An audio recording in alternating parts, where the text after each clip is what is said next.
चाचा सऊदी अरब गया तो चाची की जिम्मेदारी मुझे सौंप गया। रात होती तो चाची मुझे पास सुला लेती, मगर चाची दिन भर उदास रहती। मैं हर तरह से चाची को राजी रखने की कोशिश करता। एक रात चाची उल्टियां करने लगी। चाची का मुंह हाथ धुलाया, कपड़े तब्दील करवाने लगा, लेकिन मेरे होश उड़ गए उस रात। उन दिनों रुखसार का बहुत चर्चा था। बाजारे हुस्न में रोज उसका कोठा सच सारे मर्द जैसे भाग कर जाते थे, क्योंकि वो आम मर्दों को अपना गाना और डांस नहीं दिखाती थी, मगर जो मर्द उसके साथ रात गुजारना चाहे वो उसे अपने घर ले जाती थी। वो मर्द रुखसार की झोली नोटों से भर दिया करता था। बदले में रुखसार भी पूरी रात उसके हवाले कर देती थी, मगर बात पैसों की नहीं थी, रुखसार के दिल की थी। भरी महफिल में जो रुखसार को भाग गया वो उसे आंख के इशारे से बुलावा देती थी। रुखसार हर रात मर्द बदलती थी। जिस मर्द के साथ रुखसार की रात गुजरती थी वो जैसे खुशी से नाचने लगता था। उनमें मेरा एक यार भी था जो बहुत अमीर था। उसके साथ रुखसार का आशिक भी था। वो कई सालों से रुखसार की कोठे पर जा रहा था, मगर रुखसार उसे आंख के इशारे से कभी बुलावा नहीं भेजा। लेकिन वो आशिक था, इसीलिए मायूस नहीं हुआ। जेब में नोटों की गद्दियां लिए वो हर रात कोठे पर इस उम्मीद से जाता था कि शायद उसे रुखसार के साथ रात गुजारने का कोई मौका मिल जाए। अब तक रुखसार मर्दों को घर पर बुलाया करती थी।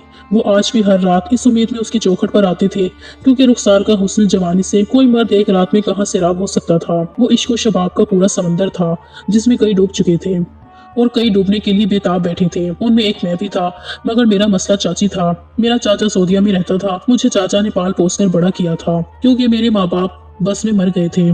चाचा के घर मुझे किसी चीज की कमी नहीं थी। चाचा चाची ने हमेशा मुझे प्यार दिया था, किसी चीज की कमी नहीं होने दी थी। अभी तक तो मैं चाची के पास सोता था। चाची भी मुझसे बहुत प्यार करती थी, मगर फिर चाचा सऊदीया चला गया और चाची उदास रहने लगी। मैं उसके पास जाकर उसका दिल बहलाता, मगर चाची अब मेरी तरफ मोहब्बत से नहीं देखती थी। पता नहीं चाची को किस बात की फिक्र थी। चाचा सऊदीया में था और हम दोनों यहाँ ऐश कर रहे थे, मगर चाची अब परेशान रहने लगी थी। यूं धीरे धीरे चाची से दूर होता गया। फिर मैं अपने अमीर दोस्त से मिला, जिसने मुझे रुखसार से मिलवाया। इससे पहले मैं अपनी छोटी छोटी जरूरतें चाची से पूरी कर लेता था, मगर जब से मुझे यह अमीर दोस्त मिला था मैंने चाची से मांगना छोड़ दिया था। मैं अब घर में कम ही टिकता था। अमीर दोस्त का शोरूम था। दिन में उसके दफ्तर चला जाता था और रात में हम दोनों रुखसार के कोठे पर पड़े रहते थे। मेरा दोस्त कहता था कि एक रात रुखसार मुझे अपने घर बुला ले, मैं उसके दर पर कुत्ता बनकर पड़ा रहूंगा। मगर रुखसार के हजारों आशिक थे, वो सबको घर पर रख लेती तो घर कितना सा भर जाता। इसीलिए तो सुबह ही रुखसार पुराने कुत्ते को लात मारकर घर से निकाल देती और नए को साथ ले आती थी। रुखसार के चाहने वालों की जरूरत नहीं थी।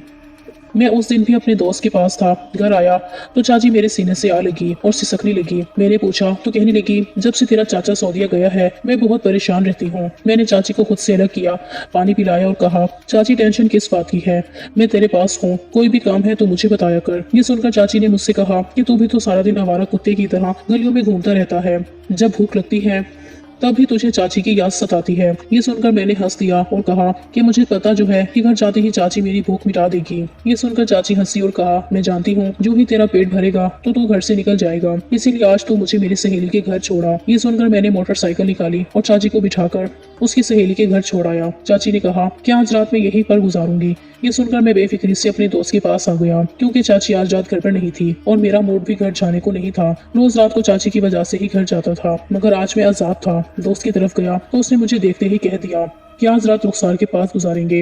हाँ हाँ क्यों नहीं, मैंने भी खुशी खुशी कह दिया, अगरचे मेरा ध्यान उस वक्त चाची की तरफ लगा हुआ था। मगर दोस्त रुखसार के हुस्न के कसीदे पढ़ने लगे। कहने लगे कि कितने खुशकिस्मत होंगे वो लोग जिन्होंने रुखसार का चेहरा देखा हो। दरअसल रुखसार अपना आधा चेहरा निकाब से ढककर रखती थी। उसका माथ और आंखें ही नजर आती थी। रुखसार अपने हुस्न सूरत की वजह से मशहूर थी। वो अपने पेशे की वजह से बदनाम थी, मगर बदनामी से ज्यादा उसकी शोहरत भी थी। यही वजह थी कि रुखसार की शोहरत चारों सिमतों में फैल चुकी थी। जहाँ कहीं मर्द इकट्ठे होते हैं रुखसार की हुस्न, जवानी, अदाओं और डांस का जिक्र छिड़ जाता था। मगर आम लोग जो उसके कोठे पर आते थे उन्होंने सिर्फ रुखसार का आधा चेहरा और जिस्म देखा था और वो उसके दीवाने हो गए थे। मगर वो लोग जिन्होंने रुखसार के साथ एक रात गुजारी थी उसका चेहरा देखा था, वो अपने आप को बहुत खुशकिस्मत समझते थे। उन्हें लगता था कि जैसे उन्होंने कोई बड़ा कारनामा सर अंजाम दे दिया हो। जैसे रुखसार को देखना हर किसी के बस की बात नहीं, और वाकई ऐसा ही था। रुखसार किसी मर्द की तरफ देखती ही नहीं थी, मगर जिस पर आंख ठहर जाए उसे अपने घर बुला लेती थी। इसीलिए तो हर रात उसके कोठे पर हजारों मर्द अपनी किस्मत आजमाने आते थे। जैसे रुखसार से मिलना उनके शान में इजाफा करता हो, चाहे मर्दों की बीवियां रुखसार को कोसती ही क्यों ना हो, उसे गालियां देती हों, रुखसार को जहन्नुम की बद्दुआएं देती हों। वही मर्द अपना सब कुछ रुखसार के हुस्न पर हार बैठे थे। कुछ आवारा और बेबाक मर्दों ने तो रुखसार के डांस के पोस्टर अपने कमरों और दुकानों में लगा रखे थे। ये वो लोग थे जिनकी अभी शादियां नहीं हुई थी, और कुछ ऐसे थे जो अपनी बीवियों से छुपकर ये सब करते थे। बस मकसद एक ही था, रुखसार को देखकर आहें भरना और उसके साथ एक रात गुजारना। रुखसार के सोफर ने उसे बहुत मशहूर कर दिया था। दूर दूर से लोग उसका डांस देखने आते थे। और दिल में दुआ करते थे कि काश आज की रात रुखसार की आंख हम पर ठहर जाए। मेरा दोस्त भी हर रात यही दुआ करते हुए रुखसार के कोठे पर आता था, मगर अभी तक उसकी ये ख्वाहिश पूरी नहीं हुई थी। वो पूरी रात रुखसार का डांस देखते रहते थे। जब रुखसार ने एक मर्द को अपनी तरफ आने का इशारा किया तो सब मर्द मायूस होकर धीरे धीरे वहां से उठने लगते थे। सब लोग उसके दीवाने थे, मगर उसके साथ साथ उसकी इज्जत भी करते थे। उस रात में तो उसके घर चला गया। मैं दोपहर के वक्त घर आया तो दरवाजा खुला था। मैं समझ गया कि चाची घर आ चुकी थी। मैं नींद में झूमता झूमता चाची के कमरे में गया और बिस्तर पर लेट गया। चाची अभी तक सो रही थी। मैंने चाची को जगाना चाहा तो मुझे करंट सा लगा। चाची बुखार में तप रही थी। मैं फौरन खड़ा हो गया, चाची के चेहरे को हिलाया जुलाया ताकि वो होश में आ जाए, मगर बुखार की वजह से चाची बेहोश हो चुकी थी। ये देखकर मेरे होश उड़ गए। ये चाची की तबीयत अचानक कैसे खराब हो गई। मैं डर गया क्योंकि चाचा अक्सर उस वक्त कॉल कर लेता था। चाचा ने जाते वक्त मुझसे कहा था कि तुम मेरी बीवी का ख्याल रखना। अब मैं सोच रहा था कि अगर चाचा की कॉल आ गई तो मैं उसे क्या जवाब दूंगा। फिर मैं फौरन डॉक्टर की तरफ भागा और डॉक्टर को घर ले आया। डॉक्टर ने फौरन चाची को ड्रिप लगा दी और कहने लगा इनको बहुत कमजोरी हो गई है, ड्रिप से ही खत्म हो जाएगी। डॉक्टर के जाने के बाद मैं चाची के सिरहाने बैठ गया। उनका सर दबाने लगा। चाची मुझसे बहुत प्यार करती थी। चाची ने हमेशा मेरा ख्याल रखा था, मगर मैं रुखसार के चक्कर में चाची को भूल गया। पता नहीं चाची को कब से बुखार था। जब बुखार खत्म हुआ तो चाची को होश आ गया। मैं चाची को बाथरूम ले गया। चाची ने मुंह हाथ धोया और कपड़े तब्दील कर लिए। वो बाहर आई तो मैंने उसके लिए चाय बनाई। चाय पीते हुए मैंने चाची से कहा कि आपकी तबीयत खराब थी तो मुझे कॉल कर देती। ये सुनकर उसने मुझसे शिकवा किया कि आजकल तुम बिजी रहते हो, मुझे तो वक्त ही नहीं देते। एक वक्त था तुम सारा दिन घर मेरे कमरे में मेरे साथ गुजारते थे और अब तो तुम मेरे पास भी नहीं होते। मैंने चाची का हाथ पकड़ लिया और कहा कि आज का दिन हम साथ गुजारते हैं, मगर चाची ने कोई जवाब नहीं दिया। वो खामोश बैठी कुछ सोचती रही। क्या हुआ? मेरी बात सुनकर चाची कहने लगी, नहीं मुझे अभी अपनी सहेली के घर जाना है। ये सुनकर मैंने चाची को हैरानी से देखा। उनकी तबीयत खराब थी, मगर इसके बावजूद वो अपनी सहेली के घर जाना चाहती थी। मगर मैंने चाची को वहां जाने से रोक दिया और कहा कि आज मैं आपको कहीं नहीं जाने दूंगा, आपकी तबीयत ठीक नहीं है, घर पर रहकर आराम करें। ये सुनकर चाची कहने लगी, हम जैसों के नसीब में आराम कहाँ। ये सुनकर मैं चौंक गया और मैंने चाची का हाथ पकड़ लिया। आज सहेली के घर नहीं जाएंगी तो क्या होगा? ये सुनकर चाची ने अपना हाथ छुड़ाने की कोशिश की, मगर मेरी गिरफ्त मजबूत थी। इसीलिए चाची ने कोशिश तर्क कर दी और कहने लगी, बहुत बड़ा नुकसान हो जाएगा, मगर तुम्हें ये बात अभी समझ नहीं आएगी। ये सुनकर मुझे गुस्सा आ गया। मुझे क्यों नहीं समझ आएगी, मुझे बताएं, मैं समझ जाऊंगा। यह सुनकर चाची ने कहा, तुम अभी बच्चे हो। यह सुनकर मुझे गुस्सा आ गया और मैंने चाची के हाथ जोर से मरोड़ दिया। चाची तकलीफ से कराने लगी। मैंने चाची से कहा, अब भी कहे ना मैं बच्चा हूँ। ये सुनकर चाची ने मुझे थप्पड़ मार दिया और मैंने चाची का हाथ छोड़ दिया। तुम दुनिया के लिए बड़े हो मगर मेरे लिए बच्चे हो, इसीलिए कहा, मगर तुम तो बुरा मान गए। मैं नरम पड़ गया। चाची कहने लगी, डॉक्टर ने इतने पैसे लिए? 3000। मैंने जवाब दिया तो चाची कहने लगी, इतने ज्यादा? ये सुनकर मैं मुस्कुरा दिया। आपको पैसे की क्या परवाह, आपका शोहर आपके लिए वहाँ सऊदीया में नोट कमा रहा है। ये सुनकर चाची चुप हो गई और जिद करने लगी कि मुझे मेरी सहेली के घर छोड़ो वरना मैं खुद चली जाऊंगी। मैं जानता था कि चाची बहुत जिद्दी है, अपनी बात मनवा कर ही रहती है, इसीलिए मैंने मोटरसाइकिल निकाल ली और चाची को उनकी सहेली के घर छोड़ आया। मैं हमेशा चाची को उनकी सहेली के घर से थोड़ा पहले छोड़ देता था। मैं अक्सर चाची से कहता था कि मैं उनको दरवाजे तक छोड़ देता हूँ, मगर चाची नहीं मानती थी। मैं चाची को छोड़कर बाजार तक आया कि चाचा की कॉल आ गई। चाचा चाची से बात चाहता था, मगर मैंने उन्हें बताया कि चाची घर पर नहीं है। मैंने चाचा को बताया कि चाची अपनी सहेली के घर गई थी। ये सुनकर चाचा कहने लगा, तुम्हारी चाची रोज रोज अपनी सहेली के घर क्यों जाती है, इस बात का पता करो। ये सुनकर मैंने चाचा को कहा कि ऐसी कोई बात नहीं है, आप चाची पर शक न करें। मगर चाचा कहने लगा, मैंने पहले भी तुम्हें कहा था कि मेरी बात अपनी चाची से करवा दो, मगर तुमने यही जवाब दिया था कि वो अपनी सहेली के घर है। चाचा ने गुस्से से कॉल काट दी और मैं सोचने लगा, परदेश में बैठे शोहरों को अपनी बीवियों के किरदार पर शक क्यों होने लगता है। मैं यही सोचते सोचते शोरूम आ गया जहां मेरा दोस्त नई गाड़ी का सौदा कर रहा था। उसके दफ्तर में बैठ गया और वो मेरे पीछे पीछे अंदर आ गया और मुस्कुरा रहा था और उसके हाथों में नोटों की गद्दी थी। उसने नोटों को अपने होठों से चूमते हुए कहा, ये सारे नोट आज रुखसार के पैरों में रख दूंगा। ये सुनकर मैं हंसने लगा और उससे कहा कि तुम जब भी रुखसार से मिलने जाते हो नए नोटों की गद्दी ले जाते हो, क्या तुम रुखसार से इतना इश्क करते हो? ये सुनकर उसने अपनी आंखें बंद कर ली और कहने लगा, हाय पैसा क्या चीज है, रुखसार पर अपनी जान भी कुर्बान कर दो। ये सब मैं उसकी नजरों में आने के लिए करता हूँ ताकि वो मुझे एक रात के लिए अपने घर बुला ले। ये सुनकर मेरे दोस्त ने कहा कि मैं दुआ करूंगा कि वो रात आज ही हो। ये सुनकर मेरा दोस्त कहने लगा, तुम्हारी दुआ पूरी हुई तो ऐसे ही नोटों की गद्दी मैं तुम्हारे हवाले भी कर दूंगा। उस दिन हम काफी देर तक रुखसार की बातें करते रहे। मैं शाम को कुछ देर के लिए घर आया तो चाची अभी तक घर नहीं आई थी। मैं भी घर को ताला लगाकर दोस्त के पास आ गया। जब घर का मालिक ही घर नहीं लौटा हो तो मैं क्यों उसकी हिफाजत करूं। दोस्त और मैंने एक जगह खाना खाया और रुखसार के कोठे पर आ गए। मैं फिर शुरू हो चुकी थी। रुखसार डांस कर रही थी। हम थोड़ी देर से पहुंचे थे, इसीलिए हमें आखिर में जगह मिली थी। रुखसार का डांस और कातिल अदा हम आसानी से देख सकते थे। हमें वहाँ बैठे हुए 10वीं गुजरे थे कि रुखसार ने नाचते हुए मेरे दोस्त की आंखों में देखा और उसे अपने पास आने की दावत दी। भरी महफिल में रुखसार जिसकी तरफ देखती थी, सब उसकी तरफ देखने लग जाते थे। मैंने भी हैरानी से अपने दोस्त की तरफ देखा। वो बेहोश होने के करीब था, क्योंकि उसे यकीन नहीं आ रहा था कि आज की रात वो रुखसार के साथ गुजारेगा। जब उसे यकीन आया तो उसने भरी महफिल में मेरा माथा चूम लिया और जेब में रखी नोटों की गद्दी मेरे हवाले कर दी। ये देखकर मैं हक्का बक्का रह गया। अरे ये इतने सारे नोट मुझे क्यों दे रहे हो? मैंने पूछा तो उसने धीरे से कहा, रुखसार के साथ रात गुजारने की खुशी में इस दिन महफिल खत्म हुई तो मैं अकेला ही वहां से निकला, क्योंकि मेरा दोस्त रुखसार की गाड़ी में बैठकर उसके घर पहुंच चुका था। आज की रात मैं बहुत अकेला था और उदास था, क्योंकि घर में चाची नहीं थी और शोरूम में मेरा दोस्त नहीं था। फिर मैं कहाँ जाता?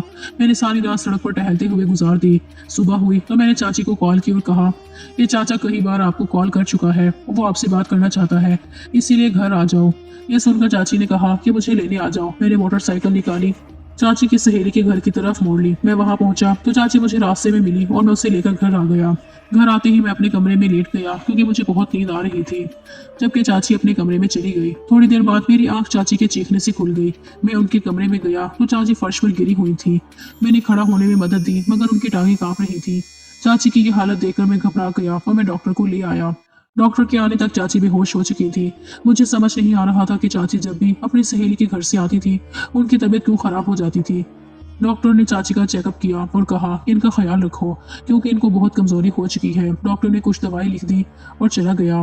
मैं बेहोश चाची की तरफ देखा। चाची सारा दिन बिस्तर पर बैठकर आराम करती, फिर उन्हें कमजोरी होती है। इस बात का जवाब मेरे पास भी नहीं था। उस दिन चाची कुछ बेहतर हो गई। मैंने चाची से बड़ा पूछा कि उनकी तबीयत सहेली के घर जाकर क्यों खराब हो जाती है, मगर उन्होंने कोई जवाब नहीं दिया, चुपचाप पड़ी रही। मैं उनकी दवाएं लेने गया तो सोचा कि अपने दोस्त से भी मिल लूं, ताकि पता चले कि उसकी रात रुखसार के साथ कैसे गुजरी। मैं शोरूम पर गया तो दोस्त मेरे गले लग गए और कहने लगा कि रुखसार निकाब के अंदर से जितनी हसीन नजर आती है, बगैर निकाब के भी इतनी हसीन है। मैंने उससे कहा, चाची की तबीयत ठीक नहीं है, इसीलिए मैं तुमसे कल मिलने आऊंगा, तब तुम मुझे सारी तफसील बता देना। ये कहकर मैं घर आ गया। उस रात चाची और मैं घर पर ही रहे, मगर सुबह होते ही चाची जिद करने लगी कि उसे अपनी सहेली के घर जाना था। मैंने चाची को रोकने की बड़ी कोशिश की, मगर वो ना मानी। मैंने भी उसे जाने दिया। मैं चाची को उसकी सहेली के घर छोड़कर आ गया। मुझे समझ नहीं आ रही थी कि चाची अपनी सहेली के घर रोज रोज क्यों जाती थी और वहां जाकर उसकी तबीयत खराब हो जाती थी। इन सवालों का जवाब मैं जानना चाहता था, मगर मुझे कहीं से भी इन सवालों के जवाब नहीं मिल रहे थे। इसीलिए मैंने फैसला किया कि मैं आज चाची की सहेली के बारे में पता चलाऊंगा। वो कौन थी? मैं घर आया तो चाचा को घर में देखकर हक्का बक्का रह गया। अरे चाचा, तुम कब आए? मैं चाचा को देखकर हैरान रह गया, मगर मैंने ये बात जाहिर नहीं होने दी और खुशी का इजहार ना किया, ताकि चाचा को शक ना हो। वैसे भी चाची घर पर नहीं थी। चाचा को ये बात पता चलते ही गुस्सा आ जाएगा। मैंने चाचा के लिए चाय बनाई तो चाचा ने चाची के बारे में पूछा। मैं खामोश खड़ा और चाचा समझ गया। चाचा को यह सुनकर गुस्सा तो बहुत आया, मगर वो मुझसे कहने लगा कि जाओ अपनी चाची को लेकर आओ। ये सुनकर मैं फौरन मोटरसाइकिल निकाली और चाची को लेने चला गया। मैं चाची की सहेली का घर देखा था, मगर उसके घर का गेट बंद था। मैंने कई बार चाची को कॉल की, मगर चाची ने कॉल नहीं देखी। मुझे चाची को साथ लेकर जाना था, इसीलिए मैंने उस घर की दीवार फलांगने का फैसला किया। इसके सिवा तो मेरे पास और कोई चारा भी नहीं था। मैं दीवार फलांग कर चाची की सहेली के कमरे में घुसा। अंदर गया तो होश उड़ गए, क्योंकि चाची अपनी सहेली के साथ नहीं थी, बल्कि एक मर्द के साथ थी। ये देखकर मैं बाहर आ गया। पता नहीं चाची यहाँ आकर ऐसा काम करने पर क्यों मजबूर हो गई थी। मैं चाची को शर्मिंदा नहीं करना चाहता था, इसीलिए मैं अपने दोस्त के शोरूम पर आ गया। उसने मुझे बाहर रुखसार की एक तस्वीर दिखाई और कहने लगा, ये तस्वीर मैंने रुखसार से छुपकर सिर्फ तुम्हारे लिए बनाई है, ताकि तुम भी उसका चेहरा देख लो। तब मैं रुखसार का चेहरा देखकर चौंक गया, क्योंकि रुखसार के साथ चाची भी उसके कमरे में मौजूद थी। मैंने तो उससे पूछा तो वो कहने लगा, ये रुखसार की सहेली है, ये भी यही धंधा करती है, मगर उसकी सहेली छुपकर ये धंधा करती है। ये सुनकर मैं चुप रहा और ये नहीं कहा कि ये मेरी चाची है। मैं दोस्त के शोरूम से चला आया और चाची को कॉल करके बताया कि चाचा घर आ गया है। चाची ये सुनकर फौरन घर आ गई, मगर इससे पहले मैं ये बात चाचा को बता चुका था। चाचा ने गुस्से से कहा, तुम एक बदकिरदार औरत हो। मैं सऊदीया गया तो तुमने ये धंधा शुरू कर दिया। तुम्हें शर्म आनी चाहिए थी। तुम शोहर के होते हुए गैर मर्दों का दिल बहलाने लगी हो। तुम्हें किस चीज की कमी थी जो तुम तवाइफ बन गई? ये सुनकर चाची रोने लगी और उसने कहा, मुझे पैसों की कमी थी। तुम तो सऊदीया चले गए, मगर तुमने मुझे वहां से 1 रुपया तक नहीं भेजा। ये किराए का घर था, मुझे पैसों की जरूरत थी, इसीलिए मैं अपनी सहेली के साथ मिलकर ये धंधा करने लगी। ये सुनकर मैं हक्का बक्का रह गया। ये बात तो मुझे पता नहीं थी। ये चाचा सऊदीया से पैसे नहीं भेजता था। अगर मुझे चाची ये बात बता देती तो उसे ये काम करने ना देता। चाचा ये बात सुनकर शर्मिंदा हो गया और चाची को अपने साथ सऊदीया ले गया और मैं अपने दोस्त के साथ उसके शोरूम में काम करने लग गया। और 1-2 साल के बाद मैंने भी शादी कर ली और आज मैं अपनी जिंदगी में बहुत खुश हूँ और मैंने कोठे पर जाना भी छोड़ दिया।